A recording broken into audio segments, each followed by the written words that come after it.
नमस्कार विद्यार्थी मित्रांनो, कसे आहात तुम्ही? तुम्हा सर्वांचं अभ्यास मित्र परिवारामध्ये खूप खूप स्वागत आहे. मित्रांनो, आज आपण 26 आणि 27 नोव्हेंबरच्या चालू घडामोडी बघणार आहोत. 26 नोव्हेंबरच्या चालू घडामोडी आपण बघितल्या होत्या, त्यामुळे 26 आणि 27 तारखेच्या चालू घडामोडी एकत्रितरित्या बघूया. मग खूप इम्पॉर्टंट क्वेश्चन असणार आहे. त्यापूर्वी एक महत्त्वाचं नोटिफिकेशन बघा, आपली कंबाईनची जी यशवंत बॅच आहे तिची फी 999 रुपये आहे. ही फक्त या मंथ एंड पर्यंत असणार आहे, 30 तारखेपर्यंत. जर तुम्हाला जॉईन करायची असेल 4 महिन्यासाठी तर तुम्ही ही बॅच जॉईन करू शकता. अजून एक कंबाईनची आपली 35 डेजची एक बॅच सुरू होणार आहे, 1 मंथ रिव्हिजन बॅच. ती 2 डिसेंबर रोजी सुरू होणार आहे. ठीक आहे. तर त्याचबरोबर बघा, ही आहे ती बॅच जिची फी 499 रुपये असेल, कालावधी 35 दिवस असेल. ठीक आहे. यामध्ये तुम्हाला डिजिटल नोट्स सुद्धा उपलब्ध होऊन जाईल. त्याचबरोबर राज्यसेवा कंबाईन टेस्ट सिरीज सुद्धा आपल्याकडे उपलब्ध आहे. मी रिव्हिजन सेशन सुद्धा सुरू केले, तुम्ही बघितले असतील. इकॉनॉमिक्स, पॉलिटी आणि हिस्ट्रीचे आपले रिव्हिजन सेशन सुद्धा झालेले आहे. त्याचबरोबर फाउंडेशन बॅच सुद्धा आहे. त्यानंतर बीएमसी साठी जीके ची बॅच आणि ऍक्ट ची बॅच, त्याचबरोबर निरीक्षक प्लस कार्यकारी सहाय्यकची एकत्रित बॅच सुद्धा उपलब्ध आहे. ऑल इन वन बॅच जी सगळ्या सरळ सेवा परीक्षेसाठी आहे, ती सुद्धा तुम्हाला आपल्या ऍप्लिकेशन मध्ये बघायला मिळेल. तसंच रेल्वे भरतीसाठी तिरंगा बॅच सुद्धा मित्रांनो आपल्या ऍप्लिकेशन मध्ये उपलब्ध आहे. त्याचबरोबर रिव्हिजन नोट्स ज्याच्या माध्यमातून तुम्ही तुमचा अभ्यास जो आहे तर त्याला चांगलं बूस्ट देऊ शकता. या सगळ्या गोष्टी तुम्हाला अभ्यास मित्र ऍप्लिकेशन मध्ये बघायला मिळेल. टेलिग्राम चॅनलवर या लेक्चरची पीडीएफ, तर इन्स्टाच्या पेजवर तुम्हाला अभ्यास विषयक रील्स बघायला मिळेल. आज आपण 26 आणि 27 नोव्हेंबरच्या चालू घडामोडी एकत्रितरित्या अभ्यासणार आहोत. बघा मित्रांनो, पहिला क्वेश्चन जो आहे तो तुमच्या समोर आहे. काय आहे पहिला क्वेश्चन? अब्दुल्लाई मैगा हे कोणत्या देशाचे नवे पंतप्रधान बनले आहे? तर अब्दुल्लाई मैगा हे माली नावाचा जो देश आहे तर त्याचे नवीन पंतप्रधान बनलेले आहे. तर पश्चिम आफ्रिकेमध्ये माली नावाचा एक देश आहे बघा, त्या देशाचे पंतप्रधान बनलेले अब्दुल्लाई मैगा. तिथं बघा, चेगू एल मैगा हे तिथले राष्ट्राध्यक्ष होते. पण तिथं जे काही लष्कर होतं त्यावर त्यांनी टीका केली आणि मग तिथले जे सैन्य होतं त्यांनी त्यांना त्यांच्या पदावरून काढून टाकलं आणि अब्दुल्लाई मैगा यांना तिथलं राष्ट्राध्यक्ष बनवलेलं आहे. आता माली देशाची राजधानी आहे बामाको आणि तिथलं चलन आहे पश्चिम आफ्रिकन CFA फ्रँक. त्यानंतर आता महत्वाचे देश आणि त्यांचे राष्ट्राध्यक्ष बघून घेऊया. जसे की बघा मित्रांनो, जपानचे राष्ट्राध्यक्ष आपल्याला माहित असले पाहिजे, शिगेरू इशिबा. थायलंडच्या नव्या पंतप्रधान पेंटेगॉन शिनवात्रा हे माहित पाहिजे, थायलंडचे सगळ्यात तरुण राष्ट्राध्यक्ष आहे. नेपाळचे आपले शेजारी देशाचे राष्ट्राध्यक्ष KP शर्मा ओली आहे. त्यानंतर चॅडचे अल्लामे हॅलेना यांची चॅडचे नवीन पंतप्रधान म्हणून नियुक्ती झालेली आहे. रशियाचे पंतप्रधान म्हणून मिखाईल मिशुस्टिन यांची नियुक्ती झालेली आहे. कंबोडियाच्या अलीकडे नवीन पंतप्रधान बनलेले हुन मानेट. सिंगापूरचे लॉरेन्स ओंग. त्यानंतर पोर्तुगालचे नवीन पंतप्रधान बनलेले लुईस मॉन्टेनेग्रो. त्यानंतर आयर्लंडचे सर्वात तरुण पंतप्रधान बनलेले सायमन हॅरिस आणि पॅलेस्टाईनचे नवीन पंतप्रधान बनलेले मोहम्मद मुस्तफा. यानंतर पुढे जाऊया. इथं बघा, अल्पसंख्याकांच्या उत्थानासाठी doctor Martin Luther king junior global piece award जो आहे तो कोणाला प्रदान करण्यात आलेला आहे? तर दुसरा क्वेश्चन काय आहे की बघा मित्रांनो, अल्पसंख्याक जो आपण म्हणूया समाज आहे तर त्याला पुढे आणण्यासाठी, त्यांच्या उत्थानासाठी Martin Luther king junior global piece award कोणाला मिळालेला आहे? तर तो नरेंद्र मोदी यांना प्रदान करण्यात आलेला आहे. नरेंद्र मोदी यांना हा जो अवॉर्ड आहे तो वॉशिंग्टन ॲडव्हेंटिस्ट युनिव्हर्सिटी आणि association of Indian American minorities द्वारे हा जो पुरस्कार आहे तर त्यांच्या अल्पसंख्याक कामाची दखल घेऊन प्रदान करण्यात आलेला आहे. तिसरा क्वेश्चन बघा, इस्रो आणि कोणत्या देशाच्या अंतराळ संस्थेने गगनयान मिशनसाठी किंवा गगनयान मिशनच्या अंमलबजावणीसाठी एक करार केलेला आहे? ठीक आहे. तर बघा मित्रांनो, अंतराळ विषयक क्रियाकलाप जे असतात, अंतराळ विषयक ज्या काही गोष्टी असतात, ठीक आहे, तर ऍक्टिव्हिटीज आपण म्हणूया, त्यासाठी भारताने अलीकडे नोव्हेंबर महिन्यामध्ये ऑस्ट्रेलिया सोबत काय केलेलं आहे तर करार केलेला आहे. हे आपल्याला लक्षात ठेवायचं आहे. यानंतर पुढे जाऊया. बघा, अंतराळ विषयक करार जो आहे तो भारत आणि ऑस्ट्रेलियामध्ये झालेला आहे. कोणत्या मिशनसाठी? तर मिशनचं नाव सुद्धा लक्षात ठेवायचं आहे, गगनयान मिशन. ठीक आहे. कोणतं मिशन? तर गगनयान मिशनसाठी हा करार स्पेशली करण्यात आलेला आहे. इस्रोची स्थापना 1969 मध्ये करण्यात आली होती. बेंगलोर कर्नाटक मध्ये याचं मुख्यालय आहे. एस सोमनाथ अध्यक्ष आहे. कितवे अध्यक्ष हे तुम्हाला कमेंट बॉक्स मध्ये सांगायचं आहे. ठीक आहे. यानंतर पुढे जाऊया, इंटरनॅशनल माइंड स्पोर्ट असोसिएशनच्या अध्यक्षपदी कोणाची नियुक्ती करण्यात आली?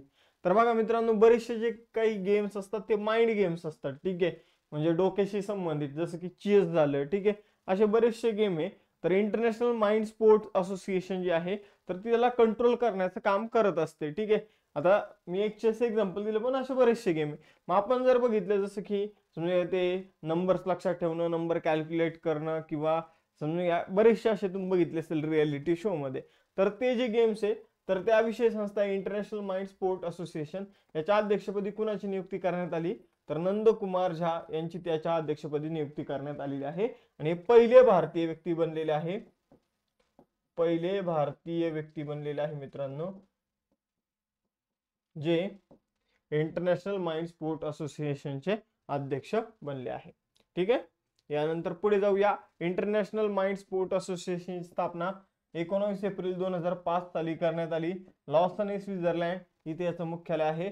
नंदकुमार झा याचे अध्यक्ष आहे. नोव्हेंबर 2024 मध्ये भारतातील पहिल्या संविधान संग्रहालयाचं उद्घाटन कोणी केलं? तर बघा मित्रांनो, आपण जर बघितलं तर आपण संविधान स्वीकारलं होतं 26 नोव्हेंबर 1949 रोजी, ठीक आहे, 1949 रोजी. या घटनेला आता किती वर्ष पूर्ण झालेले? तर 75 वर्ष पूर्ण झालेले आहे. तर या आपण म्हणूया चांगल्या मुहूर्तावर, चांगल्या वेळी आपलं संविधान संग्रहालय जे आहे त्याचं उद्घाटन अलीकडे करण्यात आलेलं. मग हे जे उद्घाटन हे कुणी केलेलं आहे? तर बघा मित्रांनो, भारतातील पहिल्या संविधान संग्रहालयाचं उद्घाटन जे आहे ते आपले लोकसभेचे अध्यक्ष ओम बिर्ला यांनी केलेलं आहे. मित्रांनो, तुम्ही मला एक कमेंट बॉक्स मध्ये सांगा की ओम बिर्ला हे लोकसभेचे अध्यक्ष आहे, मग लोकसभेच्या अध्यक्षांचा ऑर्डर ऑफ प्रेफरन्स काय असतो हे मला तुम्ही कमेंट बॉक्स मध्ये सांगायचं आहे. त्यांचा ज्येष्ठतेचा क्रमांक काय असतो हे तुम्हाला सांगायचं. ज्याला क्वेश्चन समजलं त्याने उत्तर द्या, ठीक आहे. आपण जर बघितलं, लोकसभेचे अध्यक्ष ओम बिर्ला यांनी सोनीपत हरियाणा या ठिकाणी हे जे संविधान संग्रहालय जे आहे तर त्याचं उद्घाटन केलेलं आहे. तर संविधाना संबंधित ऐतिहासिक गोष्टी ज्या आहे, कागदपत्रे म्हणा किंवा घटना तयार करणाऱ्यांचे कथा संग्रह म्हणा, काय काय घडलं काय काय नाही, या सगळ्या गोष्टी तिथं ठेवलेल्या आहे. याचा उद्देश काय आहे? तर नागरिकांना, विशेषतः तरुणांना या सगळ्या गोष्टी समजल्या पाहिजे. त्यानंतर DRDO ने भारताच्या लांब पल्ल्याच्या हायपरसॉनिक क्षेपणास्त्राची यशस्वी चाचणी कुठे केली? तर आपण ऑलरेडी एकदा यापूर्वी क्वेश्चन बघितला होता, पण परत एकदा सांगतो. बघा मित्रांनो, 1,500 किलोमीटर लांबीवर मारा करणारा हायपरसॉनिक मिसाईल जे आहे ते आपण टेस्ट केलेलं आहे. आपण जर बघितलं तर 5 ते 6 मॅक एवढी याची स्पीड आहे, ठीक आहे, म्हणजे आवाजाच्या जवळपास 5 ते 6 पट एवढी याची स्पीड आहे. आणि अलीकडे याची चाचणी ओडिशा मध्ये झालेली आहे, जे व्हीलर बेट आहे, ज्याला APJ अब्दुल कलाम बेट म्हणून आपण ओळखतो, तर त्या ठिकाणी त्याची चाचणी झालेली आहे. लक्षात ठेवा, अत्यंत महत्त्वाचं मिसाईल आहे हायपरसॉनिक मिसाईल. बघा मित्रांनो, DRDO विषयी जाणून घेऊया. स्थापना झाली 1958 ला, नवी दिल्लीमध्ये मुख्यालय आहे. समीर कामत जे आहे ते DRDOचे अध्यक्ष. 2022-23 या वर्षासाठी किती तरुण कलाकारांना उस्ताद बिस्मिल्ला खान युवा पुरस्काराने सन्मानित करण्यात आलेले? तर बघा मित्रांनो, 2022-23 साठी तब्बल 82 तरुणांना वेगवेगळ्या ठिकाणी 3 कार्यक्रम आयोजित करून उस्ताद बिस्मिल्ला खान युवा पुरस्कार जो आहे त्याने सन्मानित करण्यात आलेले. ज्या ज्या कलाकारांना, जे युवा कलाकार आहे, ज्यांना संगीताची आवड आहे, ठीक आहे, तर अशा कलाकारांना हा पुरस्कार दिला गेलेला आहे. आणि पुरस्काराची रक्कम जी असणार आहे ती 25,000 रुपये असणार आहे. त्याचबरोबर सोबत मानपत्र आणि चिन्ह जे आहे ते सुद्धा दिलं जाणार आहे, ठीक आहे. तर 82 कलाकारांना हा पुरस्कार देऊन गौरवण्यात आलेला आहे. बघा मित्रांनो, 25,000 रुपये. आणि हा पुरस्कार कोणकोणत्या क्षेत्रामध्ये दिला जात आहे? तर संगीत, नृत्य, नाटक, त्यानंतर लोककला, आदिवासी कला यामध्ये पारंगत कलाकारांना हा पुरस्कार देण्यात येत आहे. त्यानंतर 8वा क्वेश्चन आहे, अत्याधुनिक कॉम्प्रेस बायोगॅस प्लांट सह भारतातील पहिला आधुनिक स्वयंपूर्ण गोठ्याचं अनावरण कुठे करण्यात आलं? तर बघा मित्रांनो, भारतामध्ये असं पहिल्यांदाच घडले की एक गोठा बनवण्यात आला आणि त्या गोठ्याच्या तिथंच काय करण्यात आलेलं आहे, तर त्या गोठ्यामध्ये जे काही शेण तयार होणार आहे तर ते शेणापासून लगेच तिथं कॉम्प्रेस बायोगॅस प्लांट सुद्धा तयार करण्यात आलेला आहे. म्हणजे बायोगॅस प्लांट गोठ्याच्या पाशीच तयार करण्यात आलेला आहे. बघा, खूप भारी इथं प्रोजेक्ट आहे. आणि आपण जर बघितलं तर या प्रोजेक्टच्या अंतर्गत शहरातला जो काही कचरा असणार आहे तर त्यापासून सुद्धा या ठिकाणी बायोगॅस जो आहे तो बनवला जाणार आहे.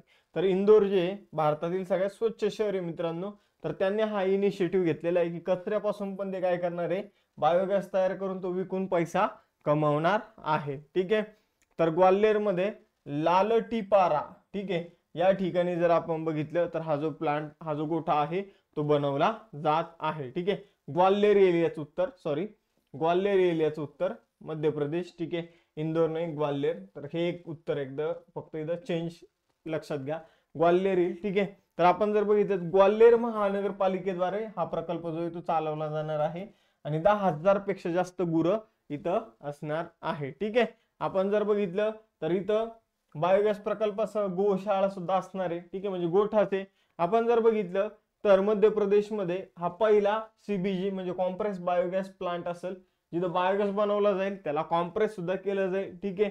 आणि हा जो काही कॉम्प्रेस बायोगॅस बनवला जाणार आहे, ठीक आहे, तर आपण जर बघितलं घरातून गोळा केला जाणारा कचरा, शेण, ठीक आहे, भाज्या, फळं यांचा जो काही कचरा असतो त्यापासून हा बायोगॅस तयार केला जाणार आहे. ठीक आहे, तो हे लक्षात ठेवा, ग्वाल्हेर मध्य प्रदेश. यानंतर मध्य प्रदेश विषय जाणून घेऊया. 1 नोव्हेंबर 1956 ला स्थापना, भोपाळला राजधानी, मोहन यादव मुख्यमंत्री, मंगूभाई पटेल राज्यपाल आहे. लोकसभेची जागा 29, राज्यसभेची जागा 11, विधानसभेची जागा 230 आहे. मध्य प्रदेशचे शेजारी 5 राज्य, गुजरात, उत्तर प्रदेश, छत्तीसगड, महाराष्ट्र आणि राजस्थान. आपण जर बघितलं तर मध्य प्रदेश पासूनच वेगळं होऊन कोणतं राज्य तयार झालेलं आहे, तर छत्तीसगड तयार झालेलं आहे. ठीक आहे. यानंतर पुढे जाऊया. कोणत्या बँकेने नोव्हेंबर 2024 मध्ये jobs at your door step नावाचा अहवाल लॉन्च केला? तर बघा मित्रांनो, job at your door step नावाचा अहवाल जो आहे तो जागतिक बँकेने लॉन्च केलेला आहे, वर्ल्ड बँकेने लॉन्च केलेला आहे. या अहवालामध्ये यांनी काय म्हटलेलं आहे, तर जॉब मिळवण्यासाठी एक गोष्ट गरजेची आहे, ती म्हणजे कौशल्य. त्यालाच आपण काय म्हणतो, स्किल्स म्हणतो. ठीक आहे, स्किल खूप गरजेचं आहे. आणि हे स्किल मिळवण्यासाठी काय केलं पाहिजे, तर शाळेचा जो अभ्यासक्रम आहे त्यामध्ये स्किलफुल अभ्यासक्रमाचा समावेश जो आहे तो करायला पाहिजे. ह्या गोष्टी या अहवालामध्ये सांगितलेल्या आहे. तर आपण जर बघितलं तर हा जो अहवाल आहे तर याचं प्रकाशन जागतिक बँकेचे तिथं वरिष्ठ अधिकारी तर होतेच, त्याचबरोबर भारताचे जे काही शिक्षण मंत्री आहे धर्मेंद्र प्रधान, त्याचबरोबर जर आपण बघितलं तर कामगार, रोजगार, युवा व्यवहार आणि क्रीडा मंत्री जे आहे मनसुख मांडवीय, तर हे दोघं सुद्धा उपस्थित होते. या अहवालाचं पूर्ण नाव आहे jobs at your door step, jobs diagnostic for young people in 6 state. तर असं या अहवालाचं पूर्ण नाव आहे. आपण जर बघितलं तर तरुणांमधील कौशल्याची कमतरता समजून घेणं आणि ती शालेय अभ्यासक्रमाच्या माध्यमातून कुठेतरी दूर करणं, हे या अहवालाचा मेन उद्देश आहे. त्यानंतर 10वा क्वेश्चन, कोणता देश इंटरनॅशनल सोलर अलायन्सचा 104था पूर्ण सदस्य बनला आहे? तर इंटरनॅशनल सोलर अलायन्सचा 104था सदस्य देश बनलेला आहे अर्मेनिया. कोणता बनलेला आहे? अर्मेनिया. ठीक आहे. इंटरनॅशनल सोलर अलायन्स तुम्हाला माहितच आहे. तर आपण जर बघितलं तर पृथ्वीवर जे काही कर्कवृत्त आणि मकरवृत्त आहे यामध्ये येणाऱ्या देशांची ही एक आघाडी आहे, यांची एक संस्था आहे. या संस्थेचा स्थापना झाल्यापासून अध्यक्ष भारत आहे, तर उपाध्यक्ष फ्रान्स आहे. आणि इंटरनॅशनल सोलर अलायन्सचं उद्दिष्ट आहे की 2030 पर्यंत जवळपास 1000 अब्ज डॉलर जे आहे ते एकत्रित करायचे आहे. सौर ऊर्जेचा आपण म्हणूया की विस्तार करण्यासाठी, सौर ऊर्जा जी मिळते तर त्या ऊर्जेला आपल्या रेग्युलर ऊर्जेमध्ये कन्वर्ट करण्यासाठी. ठीक आहे. तर आपण जर बघितलं तर 1000 अब्ज डॉलरचं आपण इथे लक्ष ठेवलेलं आहे, बिलियन डॉलरचं लक्ष ठेवलेलं आहे. त्यानंतर आर्मेनिया जो आहे एरेवेन ही त्याची राजधानी आहे. बघा ड्राम जे आहे तिथले चलन आहे आणि पंतप्रधान आहे निकोल पशियान. ठीक आहे, पशिन्यान. बघा मित्रांनो, अजून एक गोष्ट सांगतो की आर्मेनियाने भारताने आर्मेनियाला एक मिसाईल विकलेले आहे. तर ते कोणते आहे? तर आकाश मिसाईल जे आहे ते भारताने आर्मेनियाला दिलेले आहे. आर्मेनियाचा शेजारी जो आहे तर तो अझरबैजान नावाचा देश आहे. जसं भारत आणि पाकिस्तानचा आहे तसंच आर्मेनिया आणि अझरबैजानची दुश्मनी आहे. मग आता बघा, अझरबैजानचे जे काही राष्ट्राध्यक्ष आहे ते अलीकडे पाकिस्तानमध्ये आले होते आणि ते म्हणले होते की जम्मू काश्मीर जो आहे मग तो पाकिस्तानचा पार्ट आहे, असं त्यांनी काही स्टेटमेंट जे आहे ते दिलेले आहे माग. ठीक आहे. जो आपण जर बघितलं तर ते अझरबैजानचे राष्ट्राध्यक्ष जे ते आपण जर बघितलं कोणाच्या साईडने, पाकिस्तानचे. पण आर्मेनियाचे राष्ट्राध्यक्ष जे आहे ते आर्मेनिया पूर्ण देशच भारताच्या साईडने, भारताकडूनच ते काय करत आहे तर संरक्षण विषयक साहित्य विकत घेत आहे. आणि अझरबैजानचे लोक काय म्हणले की भारताचे जे काही मिसाईल वगैरे आहे तर त्यांच्यात काही पॉवर नाही, पण त्यांना ऑलरेडी पॉवर कळली असेल म्हणूनच ते नाव ठेवत असणार. ठीक आहे, यानंतर पुढे जाऊया. बघा, इंटरनॅशनल सोलर अलायन्स जे आहे त्याची स्थापना 30 नोव्हेंबर 2015 रोजी करण्यात आली. आपण जर बघितलं तर फ्रान्समध्ये जी काही COP21 झाली होती त्यामध्ये याची स्थापना करण्यात आली. गुडगाव किंवा गुरुग्राम जे आहे हरियाणामध्ये, तर तिथे याचं मुख्यालय आहे. आपण जर बघितलं तर हिचा अध्यक्ष जो आहे, ठीक आहे, अध्यक्ष जो आहे तर तो कोण आहे, तर तो आहे भारत. उपाध्यक्ष आहे फ्रान्स. त्यानंतर सध्याचे प्रमुख आहे आशिष खन्ना. त्यानंतर 11वा क्वेश्चन आहे बघा, इस्रोचा जीसॅट N2 कम्युनिकेशन उपग्रह कोणत्या कंपनीच्या फाल्कन 9 रॉकेट मधून नोव्हेंबर 2024 मध्ये प्रकाशित केला जाईल. तर आपण हा क्वेश्चन ऑलरेडी बघितला होता. ठीक आहे मित्रांनो, तर फर्स्ट टाइम काय होणार आहे, तर महत्वाचा क्वेश्चन आहे, परत एकदा सांगतो की स्पेस एक्स जी आहे ती कंपनी जी आहे एलॉन मस्क यांची, ती भारताचा जीसॅट N2, ज्याला आपण जीसॅट 20 बोलणार आहे. काय बोलणार आहे, जीसॅट 20.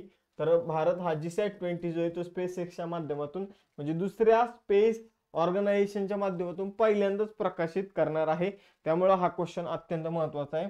जीसॅट N2 म्हणजे जीसॅट 20चं वजन आहे 4700 किलो. आपण जर बघितलं 14 वर्षाच्या कालावधीसाठी हा उपग्रह बनवण्यात आलेला आहे. जिओ स्टेशनरी ऑर्बिट मध्ये आपण त्याला पाठवत आहोत. यामुळे दुर्गम भागात इंटरनेटची सुविधा उपलब्ध होणार आहे. आणि त्यानंतर 9वा अमूर फाल्कन फेस्टिवल जो आहे तर तो कुठे साजरा केला जात आहे. तर बघा मित्रांनो, स्थलांतरित पक्ष्यांशी संबंधित एक उत्सव आहे जो मणिपूरमधील तामेंगलॉंग या ठिकाणी सेलिब्रेट केला जात आहे. ठीक आहे, तर लक्षात ठेवा. कितवा आहे, 9वा. आता 2 टेस्ट क्वेश्चन आहे. कोणता देश इंटरनॅशनल सोलर अलायन्सचा 114वा पूर्ण सदस्य बनला आहे हे तुम्हाला सांगायचंय. आणि इस्रोचा जो काही जीसॅट N2 आहे तर तो फाल्कन 9 रॉकेटद्वारे प्रक्षेपित करण्यात आला, पण कोणत्या संस्थेद्वारे प्रक्षेपित करण्यात आला हे थोडं तुम्हाला सांगायचंय. त्याचबरोबर आपली ही जी बॅच आहे ही 30 तारखेपर्यंत या फीज मध्ये तुम्हाला मिळेल. त्यानंतर या बॅचची फी वाढणार आहे. ठीक आहे, त्याचबरोबर आता 2 डिसेंबर रोजी ग्रुप बी साठी रिव्हिजन बॅच सुरू होणार आहे मित्रांनो, 499 रुपयामध्ये. याची सगळ्यांनी दखल घ्यावी. त्याचबरोबर कंबाईनर राज्यसेवेसाठी टेस्ट सिरीज आहे. त्याचबरोबर राज्यसेवा पूर्व परीक्षेसाठी विजयश्री नावाची बॅच आहे. त्याचबरोबर राज्यसेवा आणि कंबाईनसाठी आपल्याकडे फाउंडेशन बॅच आहे. त्याचबरोबर BMC भरतीसाठी ऍक्टची आणि GK बॅच आहे. त्याचबरोबर एकत्रितरित्या कंप्लीट सिलेबसची सुद्धा बॅच आहे. ऑल इन वन सगळ्या सरळ सेवेसाठी बॅच आहे. पोलीस भरती आणि रेल्वे भरतीसाठी सुद्धा मित्रांनो आपल्याकडे बॅच आहे. या आपल्या क्लास नोट्स आहे ज्या तुम्ही ऍप्लिकेशन वरून परचेस करू शकता. ऍप्लिकेशनचं नाव अभ्यास मित्र. टेलिग्रामवर या चॅनलची PDF तुम्हाला उपलब्ध होऊन जाईल आणि इंस्टाच्या पेजवर अभ्यास विषयक रील्स तुम्हाला बघायला मिळेल. लेक्चर आवडला असेल तर लेक्चर लाईक करा, चॅनलला सबस्क्राईब करा आणि अशाच नवीन नवीन व्हिडिओसाठी बघत राहा अभ्यास मित्र. धन्यवाद.